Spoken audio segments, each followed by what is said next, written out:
राज्य कर विभाग काशीपुर द्वारा आज रामनगर रोड स्थित रामलला ग्राउंड में प्रातः 11 बजे से पंजीयन जागरूकता शिविर का आयोजन किया गया, जिसमें जीएसटी अधिनियम में अपने व्यापार को पंजीकृत कराने पर होने वाले फायदों पर चर्चा की गई। साथ ही इससे संबंधित समस्याओं, कठिनाइयों का निराकरण भी किया गया। इस जागरूकता शिविर को लगाने का मुख्य उद्देश्य जो लोग पंजीकृत हैं उन्हें पंजीकृत कराने का प्रयास किया जा रहा है। वहीं यह जागरूकता शिविर उधम सिंह नगर के अनेक शहरों में भी किया जा रहा है, जिससे व्यापारियों को लाभ प्राप्त होने के साथ तमाम जानकारियां भी मिल सके। आपको बता दें, देश भर में जीएसटी 1 जुलाई 2017 से लागू की गई थी, जहां अब 8 वर्ष पूरे हो गए हैं और नवा वर्ष शुरू हो गया है। वहीं इस जीएसटी जागरूकता शिविर को लगाने का उद्देश्य उन व्यापारियों के लिए है जिनका व्यापार अच्छा चल रहा है, वह पंजीयन का लाभ ले और अपने कारोबार को और आगे बढ़ाए। आज राज्य कर काशीपुर के अधिकारी व्यापारियों को पंजीयन के लिए जागरूक करने के लिए शिविर आयोजित किया गया है। इसका मुख्य उद्देश्य है कि जीएसटी के क्या लाभ हैं, जो लोग मतलब पंजीकृत हैं उनको पंजीकृत करने के लिए प्रयास किया जा रहा है। और इससे पहले भी कई कार्यक्रम आयोजित किए जा चुके हैं, बाजपुर में भी हुआ है और आज हम लोग इसके निमित्त यहाँ आए हुए हैं। जैसा कि आप जानते हैं कि जीएसटी 1 जुलाई 2017 से लागू हुआ है इस देश में और लगभग 8 वर्ष पूरे हो गए, 9वें वर्ष में प्रवेश कर गया है।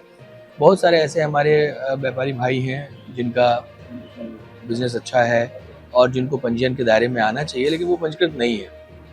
उनको लेकर प्रयास किया जा रहा है कि वो अधिक से अधिक जो है पंजीयन लें और पंजीयन के लाभों से उनको अवगत कराए जाने के उद्देश्य से यहाँ उपस्थित हुए हैं। ये पंजीयन के क्या लाभ हैं कि अगर आप पंजीकृत होंगे तो ग्राहकों से आप जो है जीएसटी वसूल कर सकते हैं। आप पंजीकृत हैं तो आपको इनपुट टैक्स क्रेडिट का लाभ मिलता है। आप पंजीकृत हैं तो अपने माल को एक स्थान से दूसरे स्थान तक परिवहित किए जाने के लिए ई-वे बिल बना सकते हैं। उसी तरह से प्रांत बाहर से भी आप माल खरीद सकते हैं, बैंकों से आपको लाभ मिलते हैं। दुर्घटना बीमा है हमारे यहाँ, सामूहिक दुर्घटना बीमा, उसके भी लाभ आपको मिलते हैं। तो ऐसे अन्य जो लाभ हैं उसको लेकर के व्यापारी यहाँ उपस्थित हुए हैं, मीडिया यहाँ उपस्थित है, आप सभी उपस्थित है। आप लोगों के माध्यम से यह संदेश दिया जाना चाहिए कि ज़्यादा से ज़्यादा जो लोग पंजीकृत हैं वो तो लाभ ले ही रहे हैं और उनके लाभ सभी लोगों को विदित हैं। जो अपंजीकृत हैं उनको भी पंजीयन के दायरे में आना चाहिए। ये विशेष कैंप इसलिए लगाया गया है। इसके बाद भी प्रयास ऑफिस के स्तर पर भी हो रहे हैं, जैसे हमारे एसी काशीपुर है, 2 लोग एसी, 3 लोग एसी यहाँ पर हैं, जिनके कार्यालयों में जो है आवेदन किए जाते हैं और आवेदन करने में जो सुविधाएं हैं और जो प्रपत्र लगते हैं उसके बारे में भी लिखा हुआ पैम्पलेट के माध्यम से प्रचारित किया जा रहा है। तो इसका मुख्य उद्देश्य यही है कि किस तरह से राज्य और राष्ट्र के राजस्व संग्रह में जो व्यापारियों का योगदान है उसको और कैसे बढ़ाया जाए, किस तरह से राजस्व संग्रह में और कैसे वृद्धि की जाए, उसके लिए ये प्रयास किए जा रहे हैं। ये शिविर इसीलिए आयोजित किया है। और ये आंकड़े जो है वैसे तो नहीं है हमारे पास है कि 45% आपने कहा, लेकिन हाँ ये है कि काशीपुर में स्टेट लेवल पे सबसे ज़्यादा पंजीकृत व्यक्ति हैं। ये जानकर आपको हर्ष होगा कि काशीपुर में सबसे ज़्यादा पंजीकृत हैं और पंजीयन के आवेदन भी सबसे ज़्यादा काशीपुर में ही आते हैं प्रतिदिन। और ये केवल हम लोग आंकड़े अपने स्टेट का बता रहे हैं, स्टेट। इसी तरह से व्यापारी जो है केंद्र में भी पंजीकृत होते हैं, तो वहाँ पर भी पंजीयन अलग से आवेदित होते हैं और वहाँ पर पंजीकृत व्यक्ति अलग होते हैं। तो ऐसा नहीं है, हाँ, लेकिन इसके बाद भी अभी बहुत सारे ऐसी सेवा क्षेत्र में जो व्यापारी हैं वो पंजीकृत नहीं है। बहुत सारे ऐसे व्यापारी हैं जो माल अच्छा बिजनेस है और नहीं कर पाते हैं। उनको कुछ थोड़ी आशंका लगता है, उनको भय है कि एक हम कर अधिनियम में प्रवेश कर जाएंगे तो कंप्लायंसेस कैसे कर पाएंगे पंजीयन को, क्योंकि आज पंजीयन के लिए कोई शुल्क नहीं है जीएसटी में। जबकि पूर्व के अधिनियम में क्या था कि आपको चालान लगाने होते थे, अब वैसे चालान नहीं लगाना है, आप फ्री ऑफ कॉस्ट है। आपको केवल डॉक्यूमेंट्स रखना है, पैन रखना है, आधार रखना है, आपके व्यापार स्थल के जो डॉक्यूमेंट्स होते हैं वो लगाने हैं केवल। तो ये सुविधाएं बहुत हैं और उसी भय को, जो एक आशंका है, एक भय है, उसको दूर करने के लिए प्रयास किया जा रहा है कि हम लोग अब इसके अगले चरण में ये प्रयास किए जाएंगे, अगर ये शिविर से नहीं लाभ मिलता है तो हम लोग फिर डोर टू डोर भी जाएंगे। ऐसे पंजीकृत व्यक्तियों को चिन्हित किया जाएगा जिनका व्यापार जो है 20 लाख से ऊपर है वार्षिक और उनके द्वारा पंजीयन नहीं लिया जा रहा है, तो वहां जाएंगे और उनको मोटिवेट करेंगे। देखिए प्रारंभिक ये में जैसे आज हम आवेदन के लिए कर रहे हैं पंजीयन प्रार्थना पत्र के लिए, अगर आप बोनाफाइडी डीलर हैं तो निस्संदेह उसमें कहीं कोई दिक्कत नहीं है। पूरी की पूरी आपूर्ति श्रृंखला आपकी जो है वो बोनाफाइडी होगी। लेकिन आपूर्ति श्रृंखला में कहीं कोई एक व्यापारी ऐसा होगा जो पंजीयन केवल अपवंचन के उद्देश्य से लिया होगा, तो उसका खामियाजा जो है उस चरण पे जितने व्यापारी होंगे ए से लेकर ई तक बात किया, अगर बी अगर डिफॉल्टर होगा तो सी डी ई सभी उससे प्रभावित होंगे। तो इसको लेकर के थोड़ा जागरूक रहना है। व्यापारियों से ये कहना चाहेंगे कि वो जब भी माल खरीदते हैं या सेवाएं लेते हैं तो ये जरूर पता कर लें कि क्या वो व्यक्ति जो है वो बोनाफाइड ही है कि नहीं, क्या उसके द्वारा वास्तविक रूप से व्यापार किया जाता है कि नहीं किया जाता है, व्यापार तो उसका है कि नहीं है, उसके द्वारा रिटर्न फाइल किए जाते हैं कि नहीं किए जाते हैं। ये आसानी से आप पता कर सकते हैं। बहुत सारे हमारे ऐसे साइट्स हैं और ऐसे ऐप हैं जहां से आप पता कर सकते हैं राष्ट्रीय स्तर पर जो व्यापारी पंजीकृत है वो बोनाफाइड ही है कि नहीं है। तो ये थोड़े बहुत अगर सावधानी लेगा, अगर आप केवल और केवल दूसरे पर निर्भर हो जाएंगे, अपने सीएस और अपने वकील पर निर्भर हो जाएंगे, तो ये फिर नहीं होगा। इसके लिए आपको खुद प्रयास करना होगा। अगर ए व्यक्ति फर्जी है तो ये विभाग को देखना है कि ए व्यक्ति फर्जी है और बी सी डी ई तक माल ना पहुंचे।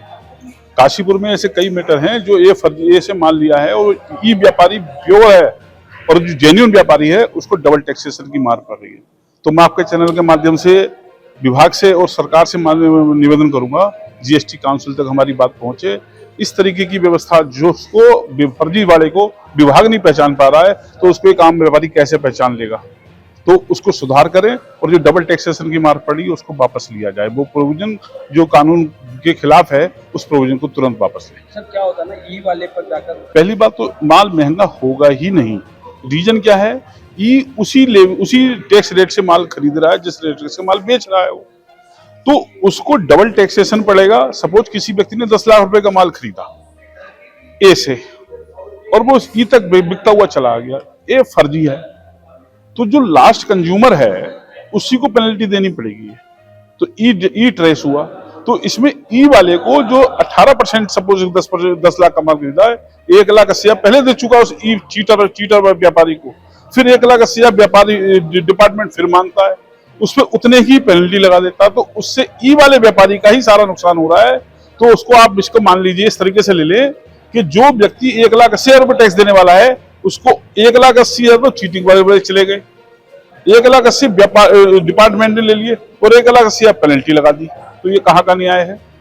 तो ये व्यापारियों की तरफ से, मैं अपने कंज्यूमर्स की तरफ से ये मैं कहना चाहता हूँ विभाग को कि इन कैसे काले सेक्शंस को हटाएं और जिससे कि व्यापारियों को या हमारे जैसे लोगों को, इससे वकीलों की छवि भी धूमिल हो रही है कि आपने क्या देखा, डिपार्टमेंट फर्जी रजिस्ट्रेशन खुद प्रोवाइड करा रहा है, जैसे सर्वे नहीं कर रहा, कागज देख रहा है, अधिकारी अपने सुनने को तैयार नहीं है।